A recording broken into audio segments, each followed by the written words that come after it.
Yat eh? That's a greeting from above, from the sky, that everything's good. As I was growing up, I mostly stayed with Grandpa, Grandma. I grew up herding sheep and taking care of livestock, horses. We didn't have any cows, but later we did. And in those days, I could hear Grandma talk about different histories, what happened to people on the long walk. His grandmas, his grandma, they would say Hweeldi. That means Fort Sumner, a place of war, Hweeldi. And the grandma, grandpas would gather around the fire at night, and they could pray. They pray. We all bow our head and pray that that war would end, that there would be no more war. They were people that were always together, laugh. You know, they love children. They love. They come together and they have a lot of livestock. What I was told was that since they came back from Fort Sumner, remember Fort Sumner was where the Navajo people were imprisoned. Were hurt down there. They spent 4 years there, and they were released, came back, and they didn't have anything back. When they came back, they begged the government, please send me back to my homeland, among the 4 sacred mountains. And then they would talk about John Collie. John Collie was a man that, I guess, killed all their livestock after coming back to from Hweeldi in 1865, and then around 1930 or something, John Collie and killed all their livestock again.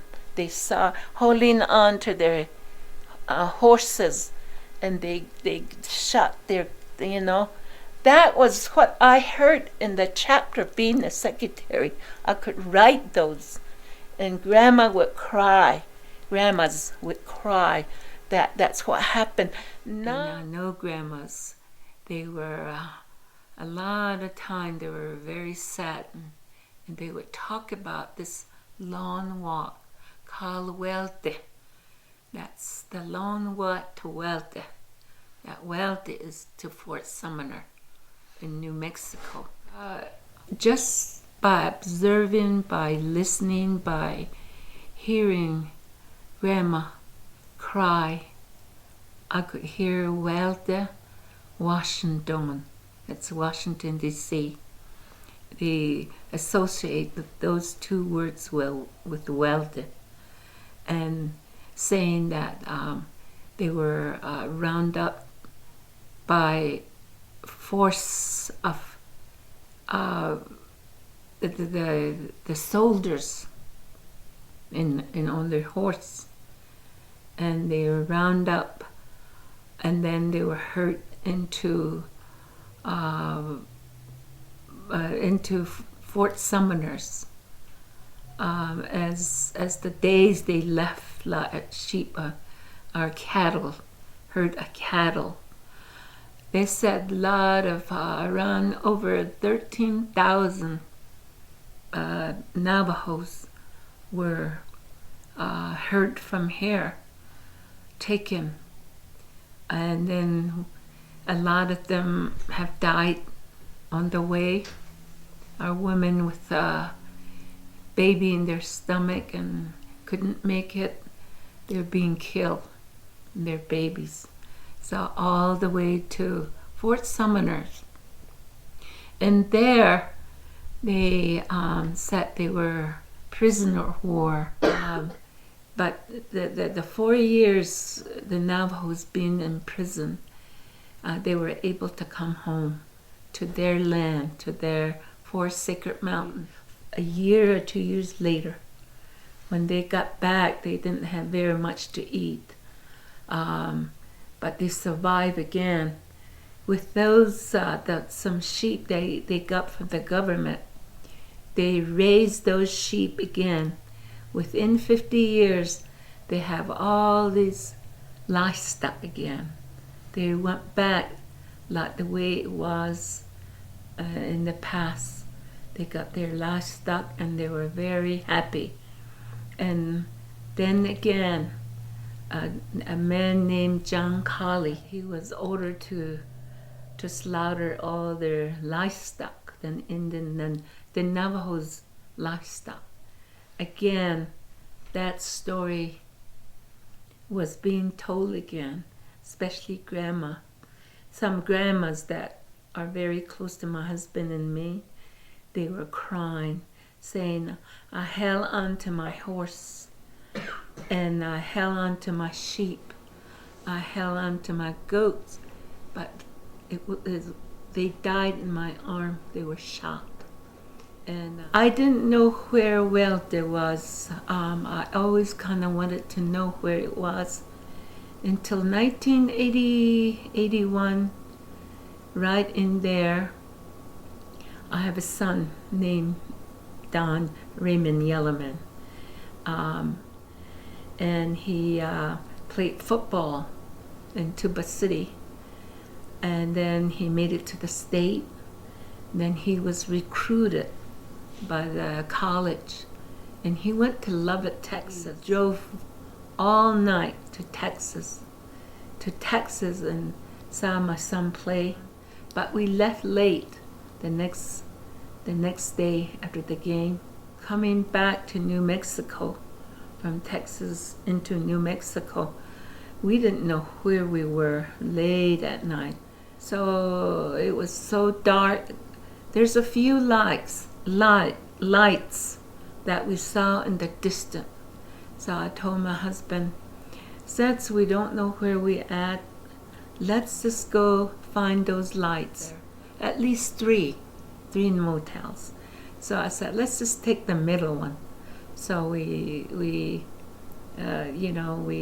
took a room in the middle motel. And that night, I swear, I dreamed of the Yebiches. The Yebiches are the holy gods that we have. These Yebiche, we have ceremonials and like 9 days prayers. These Yebiche perform on people that have hearing problems, our eyes, our bones, any kind of sickness related to health, to body. That's where the Yebiche can heal you, can help you, and they are like great-great-grandfathers. So they came to me in my dream. It was like thousands of them. I was in my dream. I was standing in a big gym, and they would come in. They would bow, and they would just coming around the circle and bowing to me. So I woke up with standing in the middle of the Yebiches. And 4 a.m. in the morning, I woke up my husband, my daughter, and I said, I don't know where we at, but maybe in the morning we could find where we at. That about 7 o'clock, we went down to a little cafe down there, and I asked, where are we at?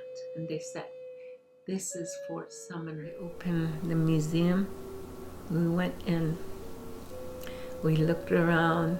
It was like what the grandma said all along up here. The pictures of them being in a place where it was all ducked out.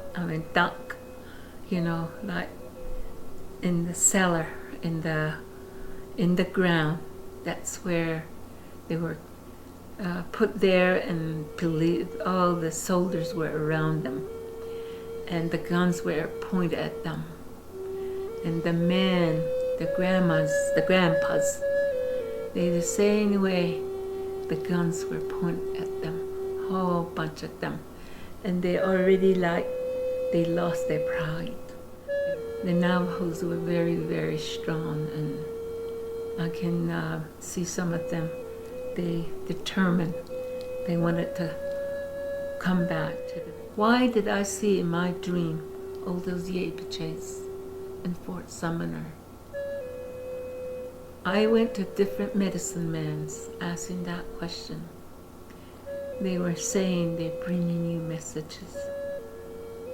You know, the hardship that they went through, but they're still there. Their spirit's still there. Those are people that might have passed, but they're still there.